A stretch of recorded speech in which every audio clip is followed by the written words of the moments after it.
Hi everyone, こんにちは。I'm YUCa. Welcome to YUCa's Japanese Cooking. Today I'll show you how to make Japanese egg soup, Kakitama-Jiru in Japanese. I make this soup when I feel tired of making miso soup or sumashi-jiru. And in my recipe, aside with egg, I'll put tofu and onion and also broccoli to add nutrition. I also put potato starch in it to be more starchy so that children can eat easily. And I'll show you how to do it. As always, my friendly family, Mario and Luigi will be joining as helpers. During this video, I introduce useful cooking tips and ideas, and also directions. So please watch in detail until the end. So let's get started.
Japanese egg soup, Kakitama-Jiru is ready.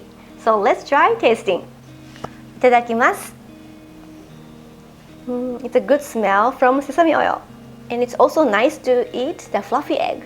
The onions are so soft because they are sauteed in water. ごちそうさまでした。So here are the tips and recommendations of today's menu. Tip: to reduce oil as much as possible, I recommend to saute the onions in water. Tip: to make fluffy egg, I recommend to add beaten egg and wait for 5 seconds and slowly stir. And tip: add tofu at the very end and stir slowly so that they will not be broken.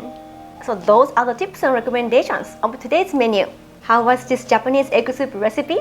I hope this recipe will help you to plan daily meals. And if you watch my video for the first time, thank you for coming! I introduce easy, healthy, and nutritious Japanese recipes, including baby meals, toddler food, and also pregnancy food. We will see you next time.